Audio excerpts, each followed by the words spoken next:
Et la communauté internationale commémore ce lundi la journée internationale de solidarité avec le peuple palestinien au moment où le processus de paix entre Palestiniens et Israéliens est toujours dans l'impasse. Nous sommes en direct avec Valérie Ferrand, correspondante de Médian TV à Al-Quds. Bonjour Valérie. Bonjour Pape Cher et bonjour à tous les téléspectateurs. Alors Valérie, pourquoi cette journée est particulièrement importante cette année ? Eh bien, le roi du Maroc, dans son message à l'occasion de cette journée, l'a dit de manière générale en parlant d'un contexte régional et international extrêmement délicat et complexe. Remis au niveau même du terrain en Palestine, c'est une journée de solidarité particulièrement importante parce qu'on est dans l'urgence absolue. La colonisation à l'heure actuelle, on en parle bien sûr depuis des années, est dans une phase finale, si vous voulez.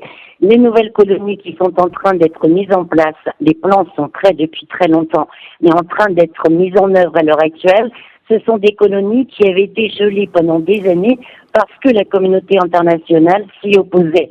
Par exemple, l'aéroport de Jérusalem, sur la route entre Jérusalem et Ramallah, il n'en reste plus trace.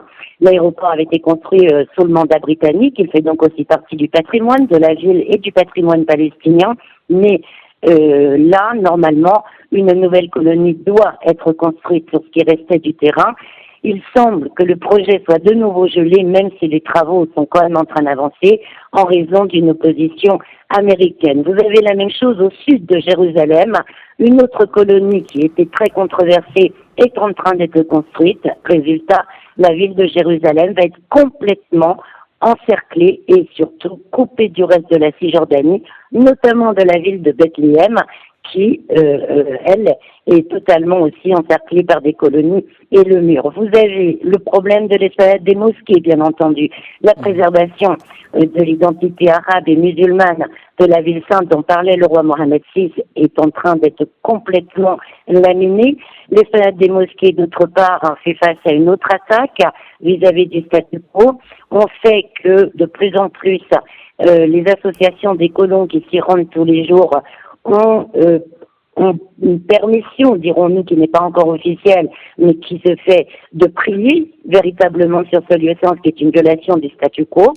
Et en même temps, donc ça c'est pour la violation temporelle du statu quo, et on est en train d'en mettre très clairement aussi en phase une division spatiale avec, à long terme, bien sûr, la possibilité de construire une synagogue. Et vous savez très bien que les associations des colons veulent détruire l'esplanade des mosquées pour construire sur le site le troisième temple. Donc, quand vous mettez tout ceci, sans compter bien sûr la situation à Hébron, particulièrement grave également au niveau à la fois de la colonisation, puisque il y a une nouvelle colonie qui est installée également au cœur du quartier palestinien de la vieille ville, près du caveau des patriarches, et aussi parce que le caveau des patriarches, les Palestiniens craignent qu'il soit de plus en plus totalement transformé en synagogue. Valérie, qu'en est-il de la mobilisation, disons, de la nouvelle génération et des stratégies aussi adoptées par la société civile, aussi bien en Palestine qu'à l'extérieur, surtout aux États-Unis où les messages de soutien au peuple palestinien se multiplient? Tout à fait, Pape Cher. Et donc, il faut comprendre que je parlais d'une situation d'urgence sur le terrain.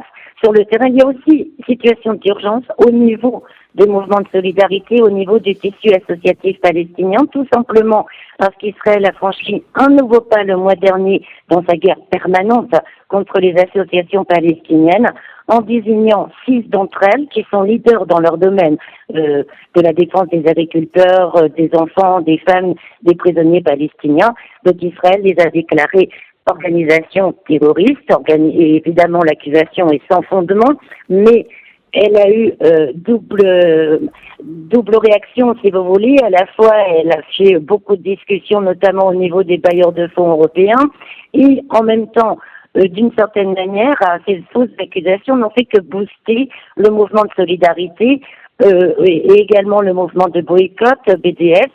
On voit que malgré des années et des années de campagnes de diffamation, d'intimidation faites par Israël contre toute personne, en fait, dénonçant l'occupation et la colonisation.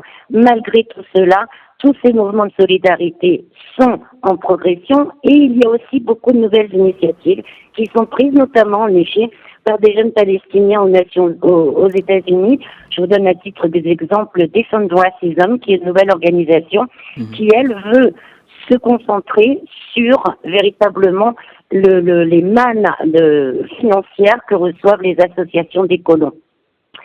J'ajouterais que tout ceci est important, pas de cher pour un dernier point, c'est que pour les Palestiniens, le mouvement de solidarité est d'autant plus important que pour eux, leur direction n'a pas de véritable stratégie et que la communauté internationale continue de laisser Israël tout faire.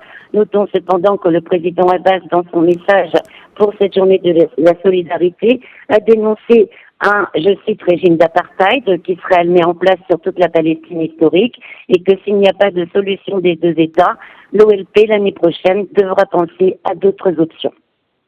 Merci Valérie Ferrand, merci pour toutes ces précisions. Je rappelle que vous êtes correspondante de Médian TV à Al-Quds. Merci.